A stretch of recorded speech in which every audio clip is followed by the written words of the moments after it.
Bien, hola. Estamos en métodos y técnicas de investigación social, en el tema séptimo que dedicamos al universo y la muestra. Y hoy vamos a presentar la segunda parte del tema. Vimos todo lo referente al universo, al significado de la muestra y a una serie de muestreos probabilísticos y no probabilísticos. Bien, nos queda ver el tipo de muestreos que utilizamos fundamentalmente en las investigaciones de tipo cualitativo. Algunos de los que veíamos en la primera parte, como el que terminábamos viendo sobre el modelo en bola de nieve, se utiliza, como veremos también, en investigación cualitativa. Pero la propia naturaleza de la investigación cualitativa pues hace que utilicen tipos específicos. Básicamente se utilizan 5 tipos de muestreo en investigación cualitativa. El primero lo llamamos intencional o de conveniencia del investigador, lógicamente. ¿Cómo lo definimos? Pues son unidades que son escogidas según la conveniencia del investigador o de los objetos de investigación. Es decir, según la riqueza de información que pueda tener cada elemento de la muestra, según la posición que ocupe en una determinada estructura. ¿Cómo se suele crear? Pues utilizando, como decíamos, precisamente la estrategia de bola de nieve. Se contacta a alguien significativo que nos llevará a alguien que a su vez identifica a otro y así sucesivamente. Bueno, el ejemplo que utilizamos ahí es muy claro. Pues personas con título de posgrado que tengan más de 20 años de experiencia en el campo educativo y hayan ocupado un cargo directivo.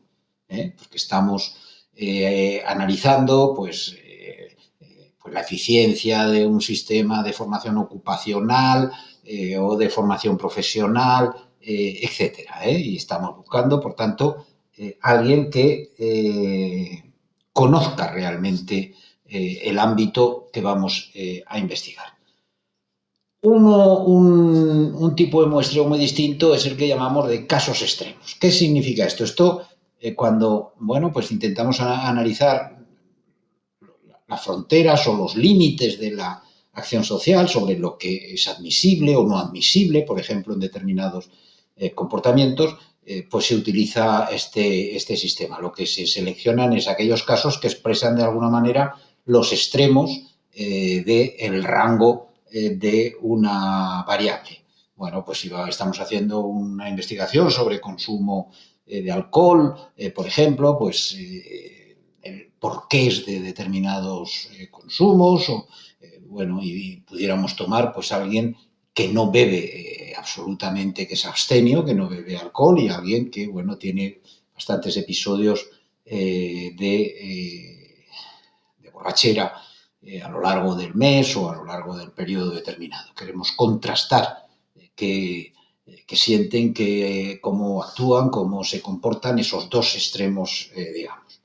Otro tipo de muestreo es el de casos atípicos, es decir, selección de casos cuyos valores en el rango de la variable sean poco frecuentes, pero que no sean necesariamente extremos. Por ejemplo, pues cuando estamos investigando en zonas con alta conflictividad social y buscamos descubrir pues algún discurso de consenso que pudiera permitir conectar de alguna manera posiciones muy distintas. Y entonces buscamos justamente aquellos casos que aparentemente pueden ser menos significativos, pero que pueden expresar una vía de comunicación entre posiciones distintas.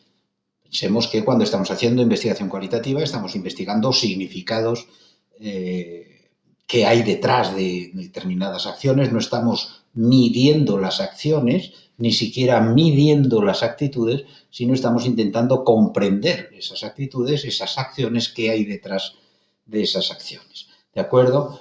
Otro tipo es el sondeo estructural.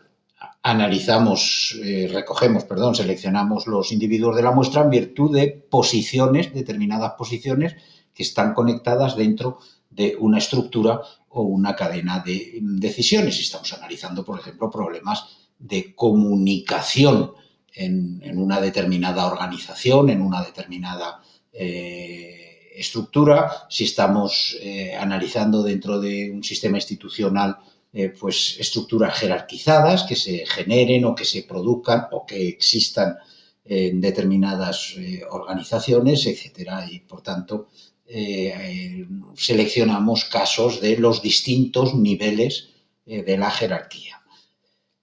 Y, bueno, en el caso de que estemos abordando pues, determinados problemas que son emergentes y que intentamos entender un poco el sentido, o análisis prospectivos,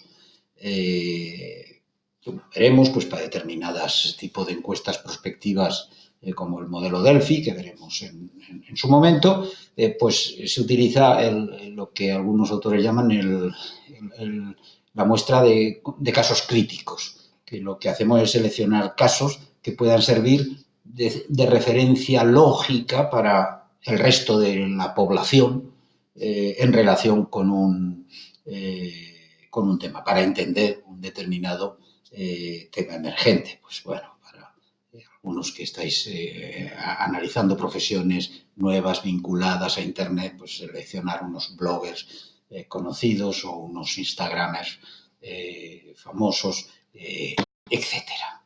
Bien, uno de los problemas que puede plantear en principio la investigación cualitativa frente a la cuantitativa, que hemos visto los modelos matemáticos para definir los tamaños de la muestra, en el caso de la cualitativa, digamos que plantea más problemas en realidad, aunque las muestras son mucho más pequeñas.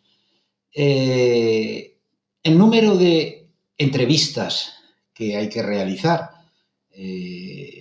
por tanto, el tamaño de la muestra, aunque en el caso de la investigación cualitativa no hablamos de tamaños de muestra, pero en realidad estamos hablando de lo mismo, el número de encuestas a realizar en una investigación cualitativa, ¿cómo se determina? No hay una fórmula de cálculo. En realidad hay un estándar de número, hay una serie de estándares. Se determina por lo que un metodólogo, Berthaud, llamó el punto de saturación. ¿Qué es el punto de saturación? Pues el momento a partir del cual una nueva entrevista no nos va a aportar información nueva. ¿Cuándo ocurre eso? Hombre, pues no ocurre de una forma fija, pero bueno, pues Berthaud calculó que entre 25, después de analizar numerosas investigaciones, y que entre 25 y 30 entrevistas nos va a salir ese punto de saturación. Puede aparecer antes, depende del tipo de investigación, depende de nuestra habilidad también como investigadores, por supuesto también, depende de la calidad de los informantes que estemos utilizando. Pero en general, pues pudiéramos decir que entre 1 y 10 casos va a ser muy poquito. Lo máximo que vamos a poder detectar es la diversidad de posiciones que pueda existir, la variabilidad que hay.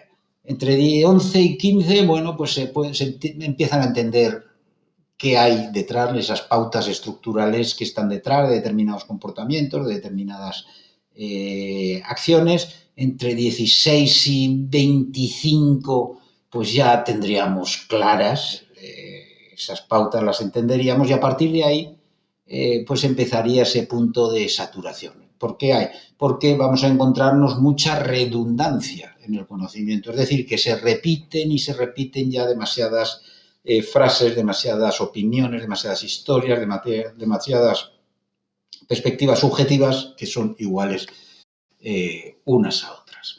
Bien, un tipo de muestreo hemos hecho ya referencia en su momento, pero visto un poco más en detalle, un tipo de muestreo específico son los que llamamos muestreos repetidos o series. Y hay dos tipos. Los hay superpuestos y los hay sucesivos. Los superpuestos, ¿qué son? Pues cuando se trabaja con dos muestras distintas de la misma población, que lo que hacemos es sacar dos muestras para verificar o bien para triangular los resultados. La triangulación esa de utilizar o dos muestras o dos métodos o dos técnicas. Y sucesivos es cuando se repite la encuesta cada cierto tiempo. ¿Para qué? Para conocer los cambios que se están produciendo en esa población que estamos estudiando. Hay distintas opciones, por supuesto. La de panel, ya la hemos nombrado en otro momento, que es cuando utilizamos siempre la misma muestra. Eso nos permite conocer los cambios y en qué categorías y en qué grupos, en qué tipos, en qué tipologías sociales se han producido esos cambios. El papel renovado, ¿qué es el papel renovado? Pues es un tipo de papel en el que se encuesta a una muestra nueva, lo cual permite conocer los cambios, pero no quiénes son los que han cambiado. Entre otras cosas porque la muestra de panel, a veces es complicada. Mantener una misma muestra en el tiempo, asegurar que las mismas personas. Por eso lo que se hace a veces, porque además los propios cambios sociales que se producen en el conjunto, en el universo, pues en la muestra se deberían de percibir también. Por eso utilizamos otra variación que es el panel renovado parcialmente. ¿Qué se hace aquí? Pues renovar una parte de la muestra para adaptarse a esos cambios que se han producido en el universo del que extraemos la encuesta. Se ha podido envejecer más esa población, han podido llegar grupos por el proceso de inmigración, grupos de otras características culturales, etcétera, con lo cual sacaríamos una parte de esa muestra e incorporaríamos nuevas. Y luego tenemos el panel rotatorio, que lo que se hace es realizar primero una muestra inicial completa, pero hay una serie de etapas, 1, 2, 3, en la que se eligen submuestras de esa muestra. Con eso, lógicamente, ¿qué buscamos? Pues ahorrar costes. Y bueno, pues se puede ir rotando esa muestra. ¿Qué tipo de muestreo a elegir? Bueno, pues como tantas cuestiones en la investigación, depende de muchos factores, del tipo de estudio, de la base de sondeo de que dispongamos, es decir, de si tenemos una lista o no tenemos una lista, acceso a una lista, del tiempo que tengamos, del dinero, por supuesto, de los recursos humanos de que dispongamos, pero en general, digamos que cuanto más cuantitativo analítico sea el estudio, más probabilístico será el tipo de muestreo, más probable. Mientras que cuanto más cualitativo decisional, es decir, cuando queramos analizar esos componentes que busca la investigación cualitativa o estamos analizando, queremos tomar decisiones sobre determinados procesos, etcétera, será menos probabilístico. Se referirá al tipo de muestreos que hemos visto para la investigación cualitativa. Algunos principios generales que debemos tener en cuenta antes de elegir.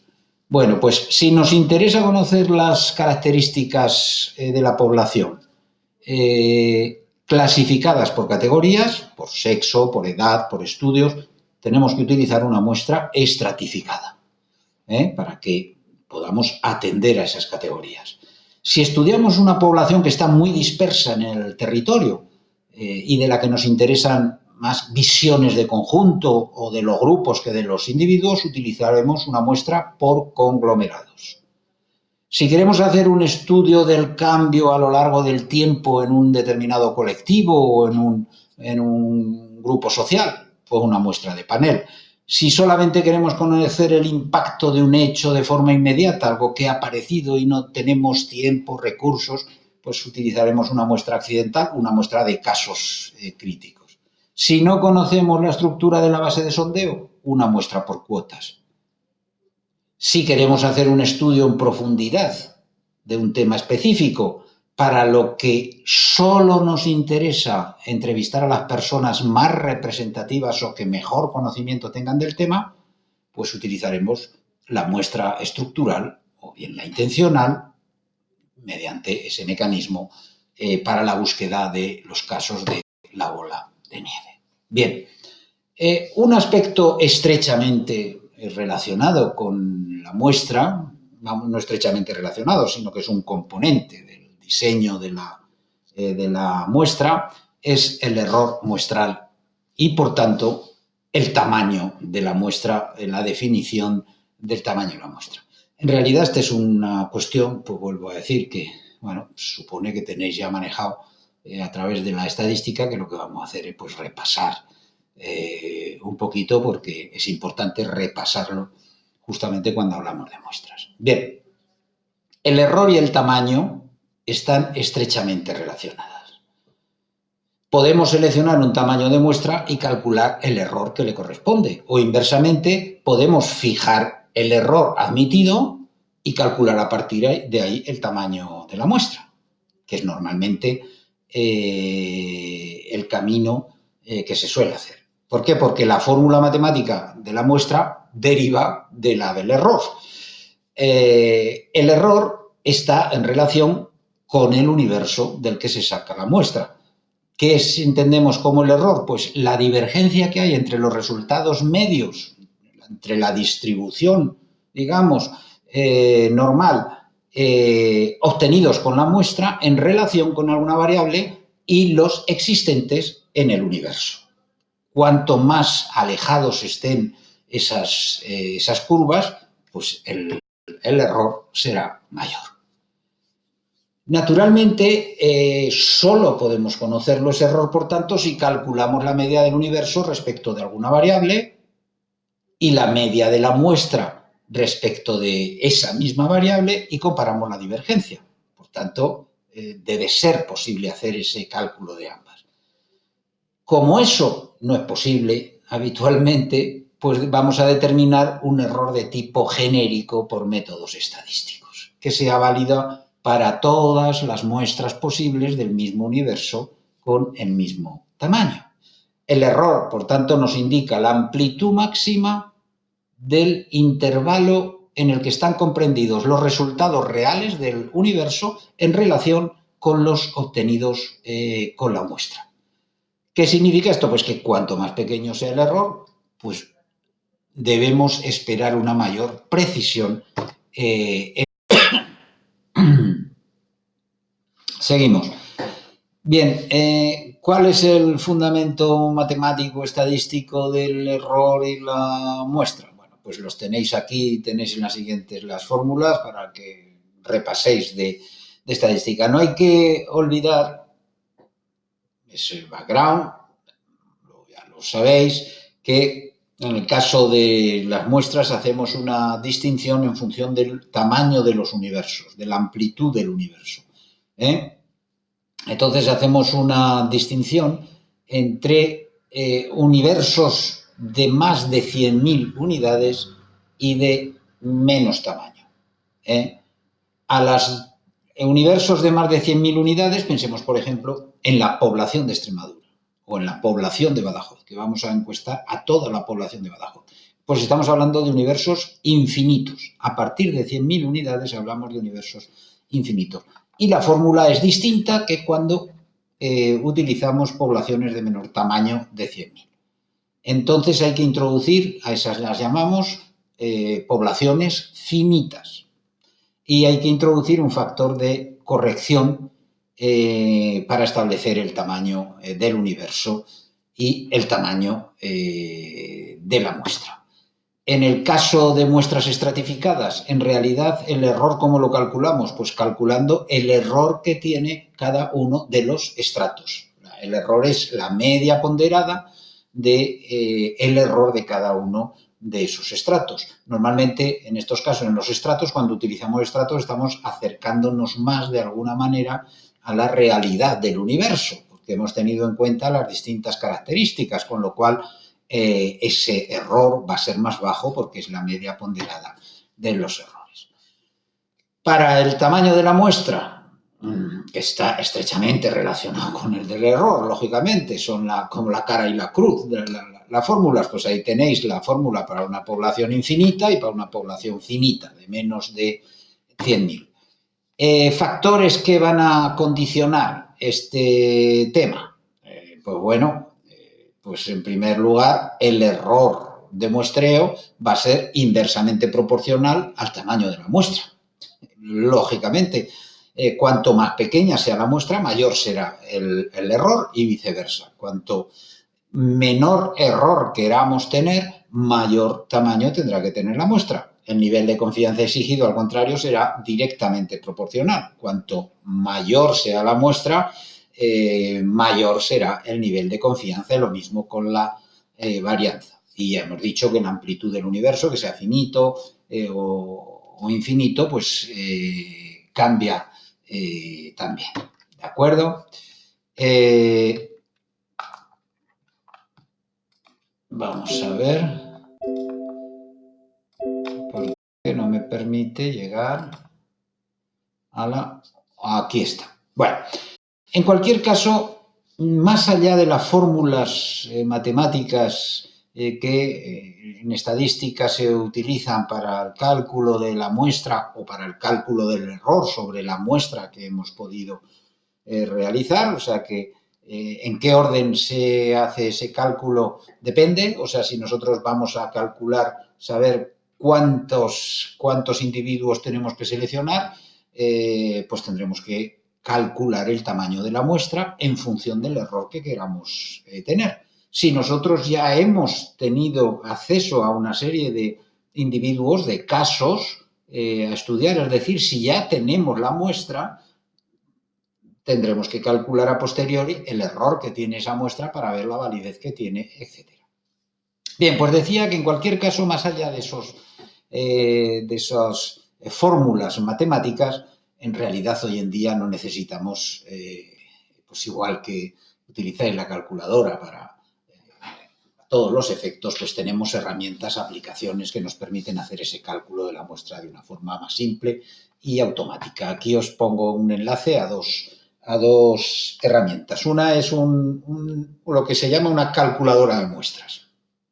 En realidad es una macro muy simple, muy sencilla de hacer. También están en hojas de cálculo. Es simplemente ese cálculo de muestras y están muchas aplicaciones web. Depende de donde uno esté, sino aquí os va a dar acceso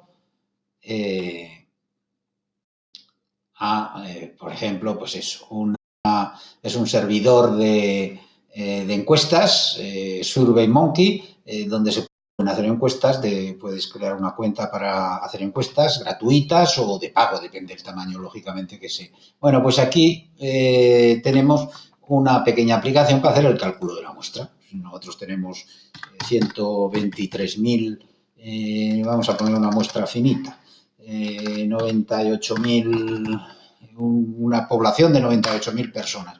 Mantenemos un nivel de confianza que en ciencias sociales utilizamos siempre el 95% como estándar, pero podemos jugar con el margen de error. Si mantenemos un 5% de error, solo necesitaremos 383.